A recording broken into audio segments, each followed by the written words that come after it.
Devant les forces vives de la jeunesse béninoise fin août, le président Patrice Talon avait de nouveau énergiquement exclu la possibilité d'une révision constitutionnelle sous son mandat. Cela prêterait à confusion et réveillerait les vieux démons, comme ailleurs, argumentait-il. Mais trois mois plus tard, dans la foulée de l'enrôlement des candidats à la présidentielle de 2026, l'Assemblée nationale jette un pavé dans la mare béninoise en annonçant une réforme constitutionnelle. Qu'est-ce qui motive un tel projet engagé à moins de 6 mois des élections générales? Patrice Talon rêve-t-il d'un troisième mandat déguisé ou veut-il, par la Constitution, assurer ses arrières politico-économiques? À vous la parole. Ce dimanche 9 novembre 2025, envoyez-nous vos réflexions via WhatsApp, plus 228 96 08 43 43 ou sur les réseaux sociaux, là où vous nous voyez en direct sur Facebook, également sur YouTube. Et au plateau, pour introduire le sujet de ce forum, Didier Nouroudine Alaou. Cher ami Didier, bonjour. Bonjour Gilles, bonjour aux auditeurs et téléspectateurs de ce forum. Nous leur disons bienvenue. Auditeurs également, puisque vous nous écoutez sur New World FM Radio, New World 90.5, émettant de Lomé. Didier Alaou est journaliste, consultant en communication pour un changement de comportement social. Il dirige également la structure Africa Développement, Africa Dev. À sa compagnie, l'homme qui ne bouge pas sans suspense, son Excellence Sogboyou Kegeoui. Bonjour, Excellence. Bonjour, mais quand tu parles toujours de l'homme qui ne bouge pas, ça me donne la figure d'un homme accroché au pouvoir qui ne veut pas partir. De toutes les façons, le plateau est un pouvoir sans alternance. Ah bon, tu es sûr? Donc, bonjour aux téléspectateurs et auditeurs. Et voilà, je crois que tout le monde est revenu de la messe, à part ceux qui font des messes avec surenchère et prolongation pour obtenir plus de quêtes. Sinon, les messes normales sont finies et tout le monde est là. Tout dépend des décalages horaires également, puisque vous êtes suivi. Hein. Voilà. Non, moi je parle en pensant à notre heure GMT. Oui, GMT, absolument. Voilà. Je parle de GMT.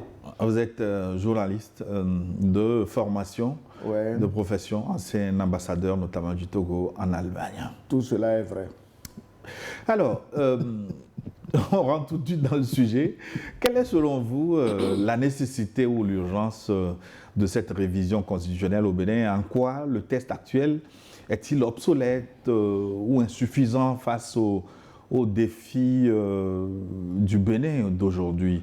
Didier Nouroudine Alaou. Encore une fois, merci Gilles. Non, je ne pense pas qu'il y ait une urgence en la matière.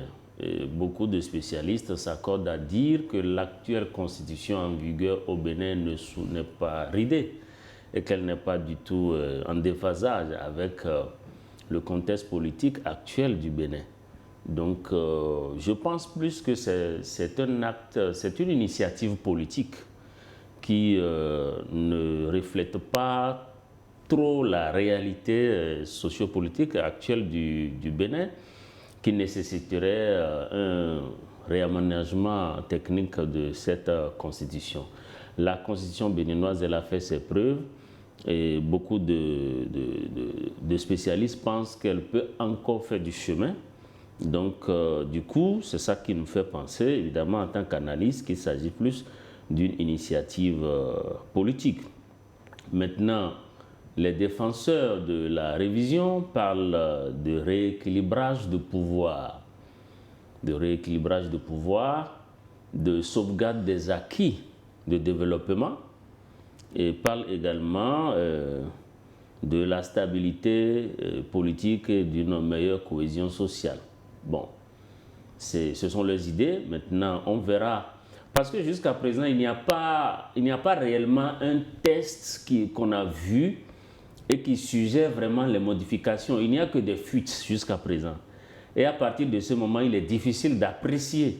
Donc on aurait dû avoir clairement posé sur une table la constitution, qui est les révisions, les vraies révisions, ou si vous voulez, les vraies modifications qui sont suggérées. Et à partir de ce moment, beaucoup d'analystes prendront la parole pour dire ce qu'ils pensent. Les constitutionnalistes, et Dieu sait qu'il y en a beaucoup au Bénin, peuvent apprécier et éclairer la lanterne des populations. Donc là, on est toujours dans l'analyse des fuites qu'on a pu avoir, et c'est vraiment difficile en l'espèce d'apprécier correctement. Je vais vous relancer là-dessus, parce qu'une des insuffisances des révisions constitutionnelles, ça et là, ces dernières années en Afrique, c'est, comment on va dire ça, la cachotterie qui entoure le test constitutionnel. Il n'est pas disponible, il n'est pas rendu public, le débat n'est pas public. Même ceux qui votent parfois, c'est entre deux sessions qu'ils jettent un coup d'œil à quelques moutures des révisions constitutionnelles. Je vais y revenir. Le temps de demander à son Excellence ses sentiments par rapport à cette nouvelle révision constitutionnelle au Bénin. On ne l'a pas vu venir, hein, parce qu'on avait tout dit. On tendait vers de nouvelles élections avec des candidatures qui étaient annoncées, patatras. On sort du jour au lendemain un projet de nouvelle constitution. Quelle en était l'urgence selon vous? D'abord, moi je croyais qu'il y a au niveau de la CEDEAO des dispositions qui disent qu'en moins de 6 mois des élections cruciales comme celle des présidentielles, on n'a plus le droit de toucher à la Constitution. Sauf consensus. Hein? Sauf consensus. Voilà, sauf consensus. Et comme l'actuel président du Bénin est un des grands prêtres de la CEDEAO, c'est un de ceux qui professent la suprématie de la CEDEAO même sur le bon sens. Donc je suis surpris qu'il en soit à proposer une modification et à mon avis, il n'y a pas de consensus. Je n'ai pas vu les autres partis politiques se précipiter, applaudir à président, oui, l'idée est bonne, on va changer. Donc pour moi, je crois que ça peut être une ruse même pour faire oublier les vrais problèmes du moment. Le vrai problème du moment, c'est qu'une ruse a été utilisée et le parti d'opposition, les démocrates, qui logiquement devait être candidat au présidentiel, a été exclu. Et pour faire oublier et détourner le regard des communicants, bon, on invente une histoire de Sénat et puis maintenant tout le monde a accroché au Sénat et on laisse de côté cette exclusion du parti Les Démocrates. Pour moi, je vois que c'est une ruse pour que les gens oublient les démocrates dans leur malheur. J'estime que c'est un malheur quand même. Même si eux-mêmes, bon, au lieu de se battre pour obtenir quelque chose, on assiste plutôt au démembrement du parti. Chaque matin, c'est un député qui fait défection. Le lendemain, c'est un autre. Après, c'est des défections en groupe. Je crois que défection de députés au Bénin, là, ça doit être rentable. Hein. Si j'étais là-bas, peut-être j'aurais fait la même chose. Oui, mais Excellence, justement, je relançais une autre question. Pourquoi les tests constitutionnels qu'on veut proposer ne sont pas publics? Il faut faire des pieds et des mains pour voir quelques bouts. Oui, mais si on est déjà proche des échéances, on n'a pas le temps de rendre ça public. C'est parce que rendre un test public aujourd'hui. On est pris par le temps. Mais on met sur Internet et tout le monde regarde. Sur l'Internet, tout le monde regarde. Est-ce que tout le monde est d'accord? Tout le monde n'est pas d'accord. On sait que tout le monde n'est pas d'accord. Donc, ici ou ailleurs, c'est pour gagner du temps. Bon, peut-être on n'a pas mis sur Internet. Même si on met sur Internet, dans nos pays, combien de personnes, à part les jeunes, combien de personnes sérieusement vont sur Internet? Oui, mais au moins on aurait donné accès éventuel à tout le monde, à tous ceux qui voudraient connaître ces tests, là, Didier. Alors pourquoi on a comme l'impression que les tests sont cachés? Oui, les tests sont cachés parce que cela, si vous voyez la cachotterie que vous avez bien fait de le rappeler, ça dénote tout simplement du flou artistique qui est orchestré autour de la révision. Et ça dénote aussi d'une sorte de malice politique. Parce qu'en réalité, ce qui se fait au Bénin là, je pense que c'est plus un ballon d'essai. C'est-à-dire qu'on envoie juste une petite partie, on cache l'essentiel pour voir quel sera le comportement de la population, quel sera le comportement des différentes structures sociopolitiques. Si en face il n'y a rien, eh bien ça continue jusqu'à atteindre l'objectif. Maintenant, il y a une autre question qu'il faut voir, hein. C'est important pour l'analyste que nous sommes. Regardez bien ce qui se passe. Aujourd'hui, la mouvance présidentielle ne détenait pas le nombre de députés suffisant pour réviser cette constitution. Oui, sur ce volet, je vous relancerai là-dessus pour voir si le test va finalement passer ou non. Je voudrais qu'on finisse avec certains préliminaires, notamment le fait que le président Patrice Talon ait dit publiquement que sous ses mandats n'interviendrait pas une révision constitutionnelle. Il a dit que ça va réveiller ça, c'est fréquent démons. en Afrique. Ça, c'est le propre des présidents africains. Mais si on ne peut pas prendre le président nouveau. au mot, est-ce que ça vaut la peine Attendez, le président, un politicien, c'est pas un religieux. Même les religieux aujourd'hui, quand ils parlent, c'est difficile de les prendre au mot. Et tu vas aller demander à un politicien qui plus est à la tête de l'État de ne dire que la vérité, rien que la vérité. Mais les promesses, je vous l'ai toujours dit ici, que comme disait l'ancien ministre français de l'Intérieur Charles Pasqua, les promesses n'engagent que ceux qui les écoutent. Il a dit qu'il n'y aura jamais de révision constitutionnelle sous son mandat. Eh bien, on vous sort une révision, un projet du moins, du chapeau, comme chez le magicien. On avait dit qu'on fera un seul mandat, et au nom de Dieu, de tous les saints, pas plus, pas un jour de plus ni de moins, on en a fait 2. Aujourd'hui, on veut faire un 3e, mais en des formes déguisées. Bon, donc, il ne faut pas prendre, quand les politiciens parlent, il faut relativiser toujours les choses. Tu prends, tu tristes dedans ce qui t'intéresse, le reste tu oublies. Depuis quand un politicien parlait que c'est la parole d'évangile. Il ne s'agit pas d'un politicien, il s'agit d'un président de la République. Oui. Mais c'est la politique qui l'a amené au pouvoir, non? Oui, mais si on ne peut pas croire aux paroles d'un président de la République, là, ça pose problème. Excuse-moi, oui, Gilles, pardon. En effet. Excuse-moi, Gilles. Le président n'a jamais demandé à personne de le croire. Il n'est pas Dieu. Il ne prêche pas une religion. Il est dans une idéologie donnée, un programme politique donné. Il n'est pas question de le croire ou de ne pas le croire. L'essentiel, c'est que ça marche, que la majorité le suive et que ça marche, c'est tout. Oui, je pense pour ma part que pour ce qui concerne de la parole, du respect de la parole donnée, en politique en particulier, et aussi de l'éthique que devrait avoir un homme politique et même d'un chef d'État, je pense que c'est capital de relever ce point. Parce que ici, sur le forum, nous sommes suivis par des millions de jeunes. Et il faudrait qu'on leur apprenne à comprendre l'importance de la parole donnée, y compris en politique. C'est vrai que ça ne se passe pas toujours comme ça. Et c'est malheureux, c'est triste de le savoir que des gens qui nous dirigent sont capables de dire une chose et de ne pas tenir parole.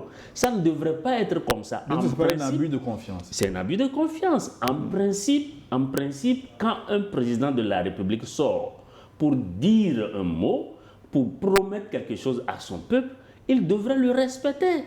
Parce que qui plus qu'un président de la République dans un État est obligé ou bien est contraint à dire la vérité à son peuple. Donc quand nous avons des chefs d'État à la tête de nos États qui ne nous disent pas la vérité, ne légalisons pas ça. Ne considérons pas ça comme la norme. Je pense qu'on peut faire la politique en étant droit, en étant éthique. Donc, je tenais à relever ça. Maintenant, par rapport à ce qui se passe aujourd'hui au Bénin, je pense que le timing même qui est proposé pour faire cette révision pose un problème. Pourquoi je le dis? Parce qu'aujourd'hui, la majorité au pouvoir n'a pas la quantité de députés requis pour procéder à cette révision.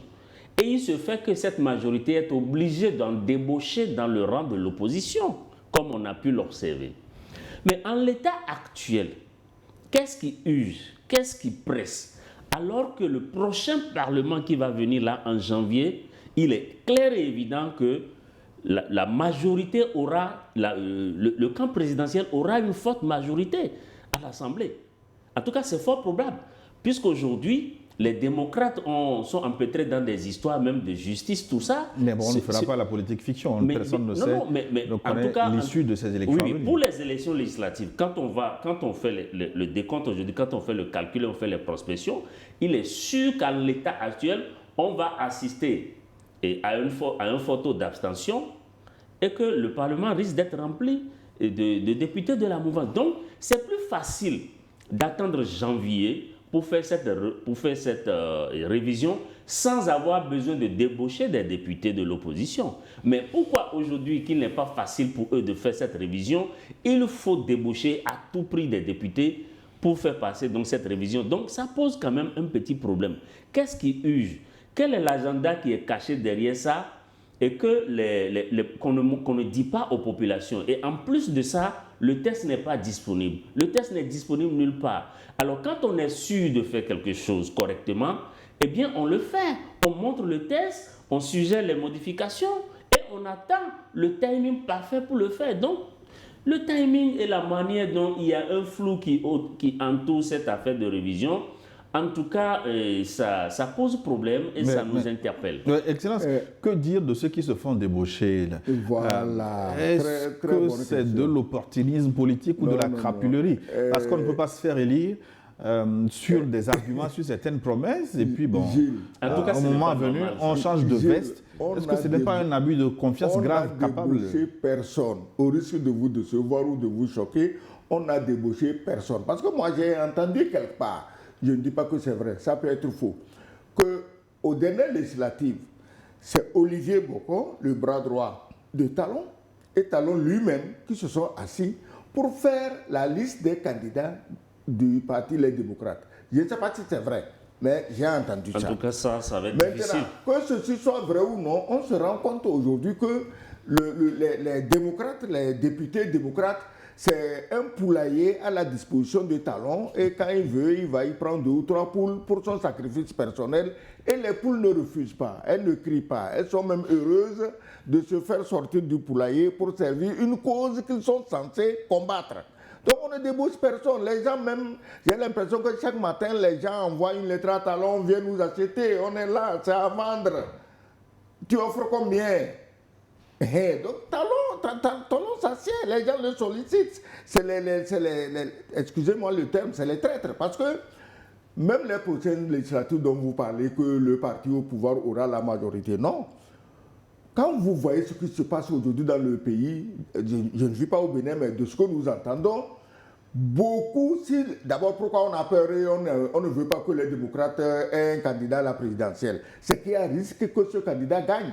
Donc si ce candidat n'existe pas et que les démocrates reportent toutes leurs forces sur les législatives, mais le peuple, pour se venger du mal qu'on a fait aux démocrates, peut reporter ces élections, ces voix sur les démocrates pour que les démocrates aient la majorité à l'Assemblée. Sauf que là aussi, ils ne sont pas sortis de l'ornière, hein, les démocrates. Il n'est pas évident qu'ils aillent aux élections dans les conditions requises. Le peuple électeur des démocrates est trahi par les dirigeants des démocrates. Parce que, mais écoutez, quand le président des démocrates, j'en ai déjà parlé ici la dernière fois et quelqu'un s'est levé pour m'attaquer, que moi j'ai mal parlé de Yahi Boni. J'ai dit, Yahi Boni, c'est un ancien président. Un ancien président a une attitude, c'est-à-dire qu'il ne peut rien faire ou dire qui puisse remettre en cause la paix, la sécurité dans le pays, la stabilité. Il ne peut pas. Donc il a pieds et poings liés. Mais si on avait mis un combattant politique autre qu'un ancien président, je suis sûr même que ça ne se passerait pas comme ça. Et la preuve de ce que j'ai dit au sujet du président Yahi Boni, que nous connaissons tous et que nous respectons, ce que j'ai dit, mais le président Yahi Boni, votre parti est exclu des élections et vous allez voir votre successeur, le président Talon. Mais je suppose que vous êtes allé lui dire, mais monsieur le président, ce que vous faites, ce n'est pas bon pour la sécurité, la paix, la quiétude dans le pays. Permettez que tout le monde soit candidat, du moins que nous, les démocrates, on soit candidats. Alors, à la sortie, moi, je m'attendais à un communiqué. Bon, je suis allé voir monsieur le président et on va créer un groupe de travail, un groupe de réflexion pour voir. Parce que les lois, on est ici, on parle de constitution, on parle de loi, mais le plus important, c'est comment assurer la quiétude dans le pays. Il est arrivé des moments où on met entre parenthèses les lois pourvu que d'une manière consensuelle, les hommes politiques s'entendent pour prendre de nouvelles décisions. Donc, avec mon collègue président, on a décidé, on va essayer de venir. Il sort, il dit, ah ben écoutez, moi je suis allé voir le président Talon, bon, on a discuté, hein, bon apparemment, c'est comme apparemment il n'y a rien à faire, bon, il ne reste qu'à prier. Or, j'avais déjà parlé de ces histoires de prière ici. On ne va pas en politique pour prier, s'il vous plaît. Les prières en politique, là, je vous demande pardon, faites-vous construire des églises ou des mosquées quelque part, allez prier là-bas. Ce n'est pas pour ça qu'il y a les... Je pense que c'est à la fin de son message qu'il exhorte les Béninois. Non, il les a exhortés à prier pendant que lui, il partait se soigner. Oui, mais donc, il a dit beaucoup de choses avant d'inviter à la prière. Oui, dans une forme de fatalité. Oui, voilà. Cette fatalité-là, C'est pourquoi je dis que c'est les électeurs des démocrates qui sont trahis. Oui, mais qu'est-ce que Yahi Boni aurait pu faire concrètement? Moi, c'est la question que je me pose. Je ne suis pas béninois et je ne suis pas conseiller politique d'un parti politique au Bénin. Yahi Boni, en tant surtout que politicien, aguerri lui-même. Et comment il avait fait pour arriver au pouvoir? C'est en priant qu'il est arrivé au pouvoir. Maintenant, assurons-nous bien du fait, avant que de nous inquiéter de la cause, pour parler comme Fontenelle dans l'histoire de la Landor. Didier Alorou, quelles sont les dispositions les plus emblématiques qui seront modifiées à la faveur de ce nouveau projet de révision constitutionnelle, si jamais ça passe? Et quelles en sont, selon vous, les répercussions directes sur l'organisation des pouvoirs publics ou les droits fondamentaux? En tout cas, je vais revenir encore sur des fuites. Il n'y a que des fuites qui circulent. On n'a pas un test qu'on a pu regarder. Donc, il y a toujours un flou à ce niveau. Mais on parle de la mise en place d'un Sénat, et un Sénat qui est doté d'énormes pouvoirs, et un Sénat dans lequel vont siéger de fait les anciens présidents, les anciens chefs d'État, les anciens responsables d'institutions. Les anciens présidents de l'Assemblée. Oui, les institutions de la République, les anciens chefs d'État-major. Et il y aura aussi des nominations de personnes qui seront nommées par le président de la République et par le président de l'Assemblée nationale. Et donc, d'abord, à ce niveau, il y a un petit souci déjà, parce que font les hommes en kaki dans une pareille institution? Parce que la Constitution du Bénin, en l'état, dit a assigné un rôle clair aux forces armées. Donc, à partir de ce moment, qu'est-ce que c'est? Mais ils ne sont plus en fonction. Même s'ils ne sont plus en fonction, là, on parle de généraux. Est-ce qu'un général est déjà à la retraite? Non, les généraux ne sont rarement à la retraite. Un général, même à la retraite, il a toujours les moyens d'agir. Donc, à partir de ce moment, qu'est-ce que ces gens font dans ce Sénat? Ça, c'est la première question. Et la deuxième question, si un président sait que de manière automatique, il fait partie du Sénat, ça pose un problème. Parce que, en réalité, dans une société africaine comme la société béninoise, les seniors, on doit les écouter. On doit écouter ce que dit un ancien chef d'État, un ancien dirigeant d'institution. Donc, pour ça, on n'avait pas besoin de toucher à la Constitution pour aboutir à ce genre de choses. Et je rappelle, combien de fois Yahi Boni lui-même est allé voir le président Talon pour lui suggérer des choses dans le sens de la paix et de la cohésion sociale. Yahi Boni n'a jamais été écouté. Donc maintenant, subitement que le président Talon, lui, il va quitter le pouvoir, il trouve qu'il faut faire un cadre où les anciens présidents seront écoutés, pas seulement écoutés, mais qu'ils vont même contrôler l'action du gouvernement. Ce qui fait qu'aujourd'hui, à l'Assemblée nationale du Bénin, on va avoir deux chambres, en tout cas si la modification passe, la chambre haute et la chambre basse. Ainsi donc, le président de l'Assemblée nationale ne sera plus la deuxième personnalité de l'État, ça sera le président du Sénat, parce que le Sénat est techniquement au-dessus, protocolairement, au-dessus de l'Assemblée nationale. Et même du président de la République, dans une certaine mesure. Bon, mais ça va être la deuxième institution de l'État, et la troisième sera évidemment la Cour constitutionnelle, et ensuite peut-être que l'Assemblée nationale va venir. Donc ça pose un problème. Ça veut dire que là, on n'est pas simplement en train d'aller vers une simple modification, on est en train d'aller vers un changement. Ça, c'est la deuxième chose. Mais je vais finir en évoquant le troisième sujet. C'est que dans la nouvelle, dans les modifications qu'on veut apporter, il y a un aspect qui inquiète en matière de démocratie. C'est qu'on demande désormais à tous les partis politiques, après une élection, de ne plus faire d'activité politique pendant 4 ans. Pendant 4 ans. Donc il faut attendre 1 an des futures élections présidentielles pour commencer à opiner et à dire des choses. Et désormais, qu'on soit analyste au Bénin, qu'on soit journaliste, qu'on soit quelqu'un qui apporte son opinion sur les questions et sur les débats publics, eh bien, la loi nous fait désormais obligation de nous taire, de ne plus rien dire pendant 4 ans. Et c'est à la veille de l'élection présidentielle qui vient. Donc, il y a quelque chose qui ne va pas à ce niveau. On dirait que la démocratie est simplement en danger. Oui, laissons d'abord la démocratie intermittente. Merci. On va y revenir. Mais le Sénat, là, bon, de toutes les façons, est-ce que toutes ces réformes d'excellence sont assez réfléchies? Est-ce qu'on a réfléchi sérieusement sur cet attelage? Est-ce que le Sénat ne va pas faire ombrage, encombrer finalement pour rien le président de la République et les autres institutions? Et moi, je ne vous comprends pas. Moi, je ne sais pas pourquoi je vais m'asseoir ici pour faire le procès du Sénat béninois, alors qu'il y a des Sénats partout. Qui n'ont pas le même pouvoir, qui n'ont pas la même constitution. Laisse-moi parler, s'il te plaît. Et qui ne sont pas constitués de la même façon. Je dis, mais tous les pays ont l'initiative de leur Sénat et des objectifs fixés à leur Sénat. Le Sénat américain, je suis sûr, ne fait pas la même chose que le Sénat français. Le Sénat togolais, je suis sûr, ne fait pas la même chose que le Sénat nigérian. Donc, laissez à chacun son Sénat et chacun fixe à son Sénat une mission donnée. Donc, on ne va pas parler ici du Sénat béninois. Ce n'est qu'en l'air, ce n'est même pas encore formalisé. On en parle comme si le Bénin était en train d'inventer la roue. La roue existe partout. Donc, le Sénat est partout. Maintenant, si on va aller chercher que, par exemple, qu'après les élections, on arrête les activités et jusqu'à... Mais moi, je dirais que c'est normal. Il faut écouter, en Afrique, là, quand on se met au travail, on ne va pas être toujours là, c'est politique, c'est politique. Vous élisez un président, à peine il a le temps de s'asseoir, on met des gens qui s'agitent, qui le traînent dans la boue, qui l'insultent, qui l'empêchent de travailler. Et c'est ça, vous venez ici me dire que la démocratie. Quelle démocratie? Est-ce que vous mangez la démocratie?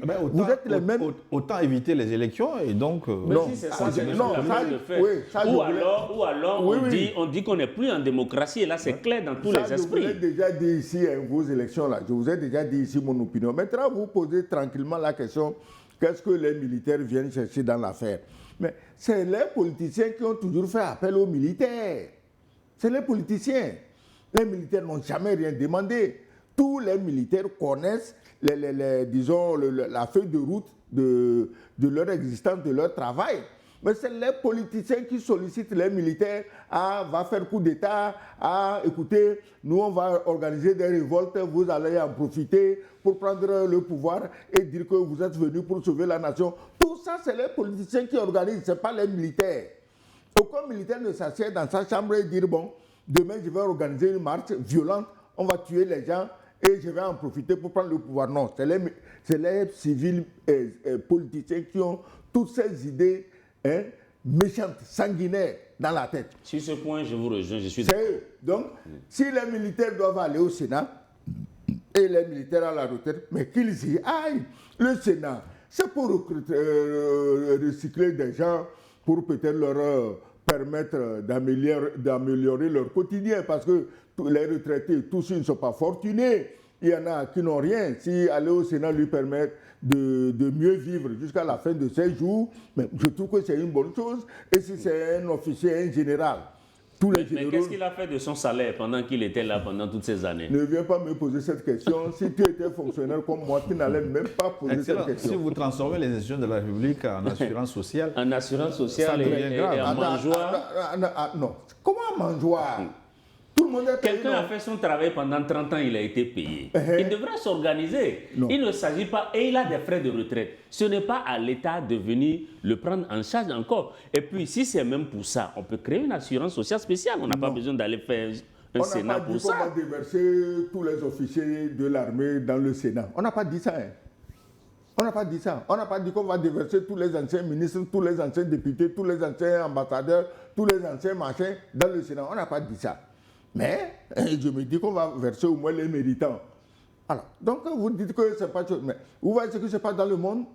C'est ici que vous laissez vos retraités mourir de faim. Ailleurs, ils sont bien recyclés. Ils sont bien recyclés, ils travaillent. On ne dit pas ils n'ont qu'à dormir à la fin du mois, ils vont prendre l'argent. Non, ils travaillent. En Europe, les politiciens, actuellement les ministres, quand ils sortent, c'est eux qui vont pantoufler dans les grandes entreprises nationales. Vous n'allez pas dire, ah, l'État ne fait pas les affaires sociales. Et l'État fait quoi? Ailleurs aussi, ils deviennent des consultants télé. Ils deviennent des consultants. C'est pas mauvais non plus. Mais, Didier, alors, je voudrais revenir sur l'intermittence démocratique. Mais précise, consultant télé, précise que c'est consultant télé non salarié, bénévole, non payé. Voilà, précise ça, c'est important. Oui, Didier Voilà. Alaoult, même si d'autres pensent le contraire, monsieur, que vous êtes grassement payé pour venir ici au plateau. Oui, mais si c'était vraiment, je serais très content d'être grassement payé. Ouais. Ou est-ce que j'ai volé quelqu'un? En tout cas, Didier, donc, je voudrais qu'on revienne sur la démocratie intermittente. Là. Et concrètement, est-ce que c'est même faisable? Est-ce que c'est possible? Comment mettre entre parenthèses l'activité des partis politiques pendant 4 ans alors qu'ils ont des sièges, ils ont du personnel? Alors ça signifie quoi? Ne plus parler, ne plus aller sur le terrain?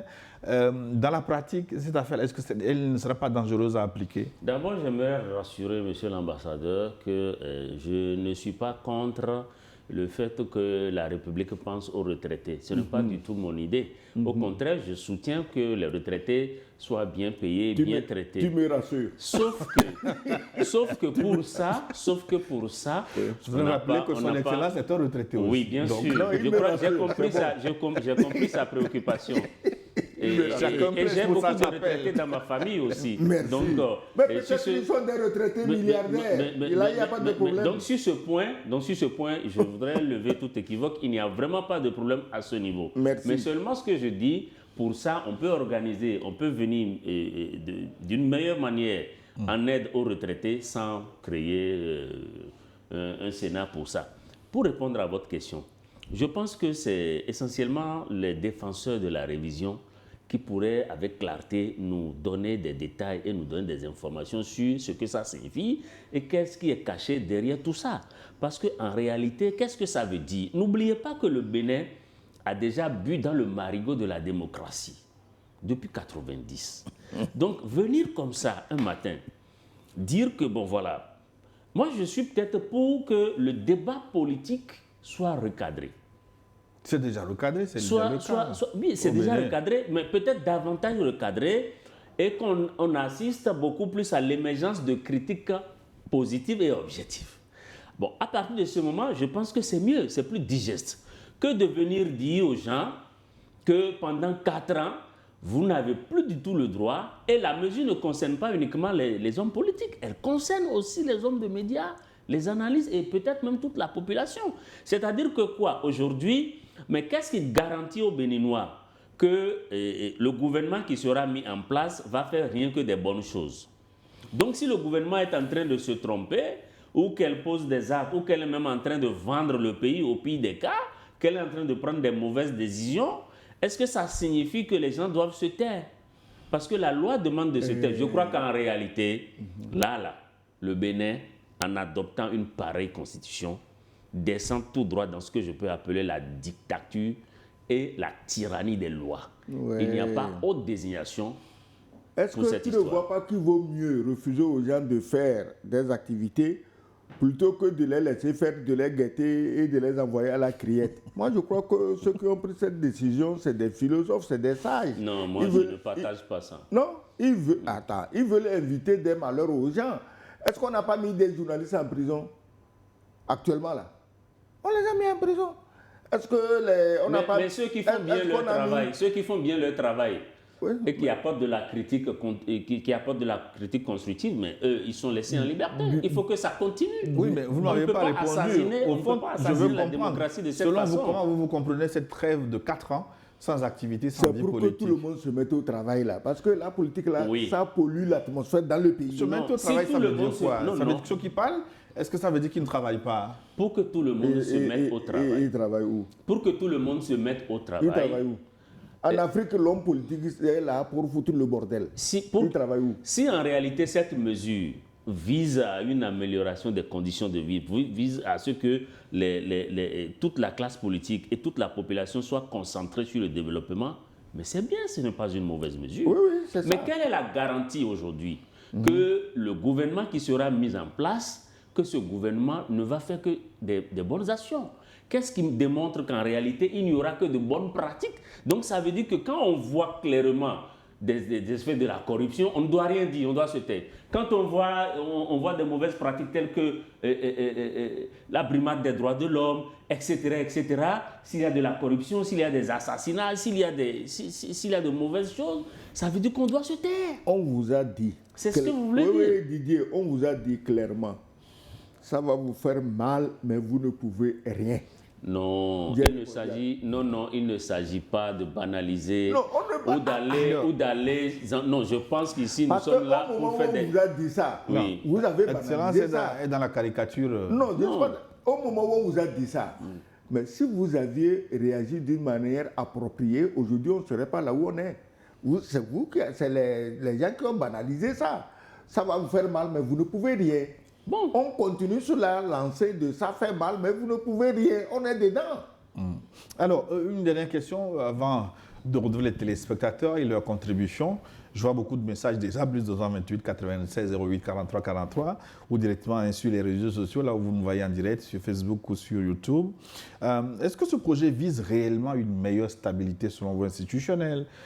Ça cache un risque de concentration excessive des pouvoirs au détriment des contre-pouvoirs qui existent déjà au Bénin? Je pense que ça comporte un risque.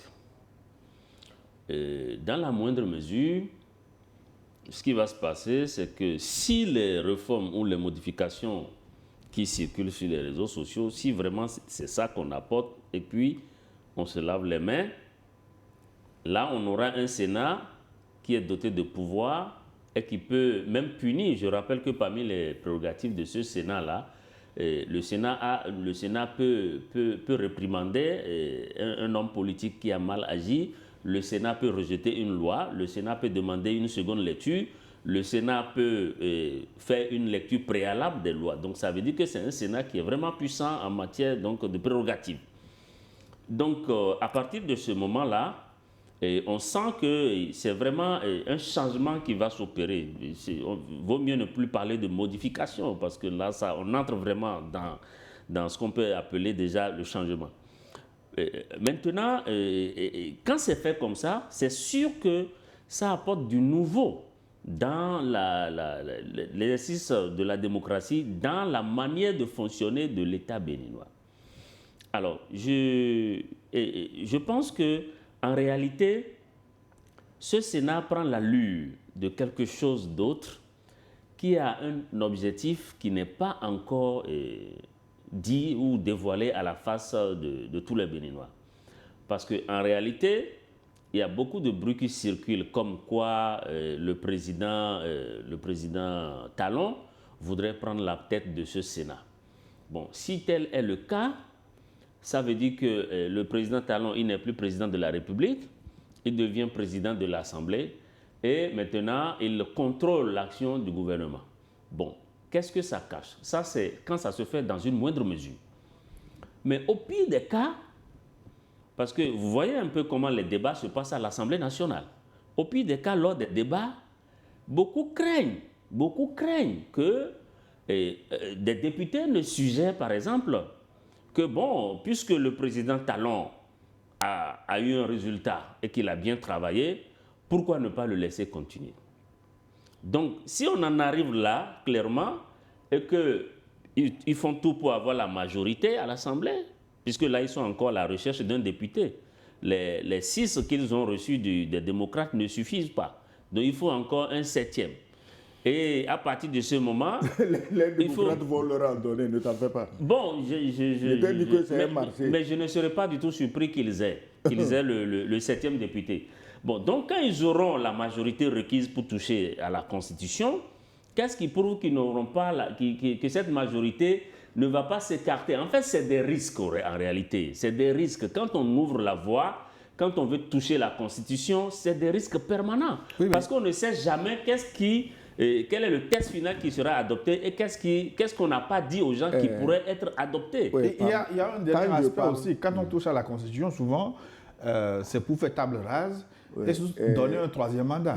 Est-ce que ce risque est aussi évité? Gilles, voyons les choses en face. Ouais. Au fait, le parti Les Démocrates, qui l'a créé? Qui a créé les démocrates? Mais les démocrates sont créés, en tout cas l'ancien président c'était quand même Éric Hunete.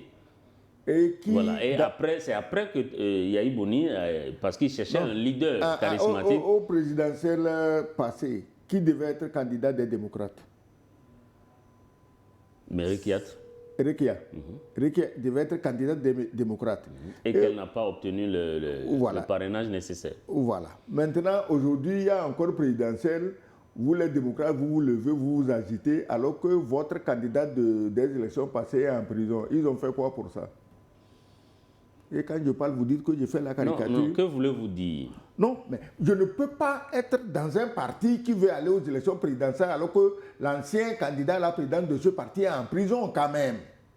Mais quand même. Il devait refuser d'aller aux élections? Ne pas refuser, on va lutter. Parce que si ça se passe comme ça, demain, c'est Yahi Boni lui-même qu'on va mettre en prison et quelqu'un va se précipiter. Ah, je suis président des démocrates. Non, mais Yahi Boni a déjà été assigné en résidence pendant 3 mois au Bénin. Alors, et c'est la première fois qu'on voit ça au Bénin. Ça, c'est nouveau au Bénin. Oui. Donc, il y a beaucoup de nouvelles choses, de nouvelles manières de faire on n'a pas eu et peur de nouvelles méthodes dans ce qui se passe au Bénin. Voilà. On n'a pas, même lui, en tant qu'ancien président, on n'a pas eu peur de lui. Oui, mais Didier, finalement, est-ce qu'on peut considérer, si cette loi passe, qu'il s'agit d'une nouvelle république et remettre le compteur de talons à zéro, par exemple? Le risque existe. Comme je vous le dis, lors des débats, tout peut arriver. À l'Assemblée nationale, c'est des débats. S'ils arrivent à faire passer la loi sur le changement ou la modification, lors des débats, pour dire clairement et mettre les modifications, tout peut arriver. C'est des risques. Mais la Constitution n'est pas quelque chose qu'on touche à tout va-va et qu'on touche dans n'importe quelle condition. Pour toucher à une Constitution, à la loi fondamentale d'un pays, il faut le faire de manière sereine. Il faut qu'il y ait un débat autour de ça. Il faut que des constitutionnalistes travaillent sur ça. Il faut qu'on rassure. Et tout ça, rien n'est fait aujourd'hui au Bénin. Donc il y a des risques en permanence. Je vous ai dit la dernière fois ici que le président Talon est toujours en avance sur ses adversaires. Aujourd'hui, nous sommes sur nous. C'est comme si tu as quelqu'un qui veut faire une course, on est à Lomé, on veut aller à Kara. Tu fais la course avec quelqu'un. À l'heure où nous parlons, lui, il est déjà à Notier, donc à 95 km de Lomé, avec une Ferrari. Mais n'oublions pas que Talon a les moyens de l'État. Mais bien sûr, il est à Notier avec une Ferrari. C'est en ce moment que tu te lèves à Lomé avec une Nyonyovi, le petit tricycle couvert là, des Indiens là. Et tu espères aller le rattraper et arriver à Kara avant lui. Tu sais que c'est impossible. Le gars, il a réfléchi avant toi. Il a pris les dispositions avec toi. Il s'est donné la voiture qu'il faut pour arriver avant toi. Donc, ce n'est pas la peine. Si vous n'êtes pas prévoyant, vous êtes assis, vous buvez, vous mangez, vous bavardez. Et vous dites que vous faites la politique. Alors que vous avez devant vous quelqu'un dont le cerveau tourne à 1000 à l'heure. En tout cas, ça fait votre affaire. Que les Béninois nous disent ce qu'ils pensent de ce projet de révision conditionnelle au-delà des Béninois. Vous tous qui nous écoutez dans le monde entier, ce sera dans la seconde partie. Mais là, nous marquons une pause pour des impératifs commerciaux et une nouvelle édition du journal sur votre chaîne préférée. À tout de suite.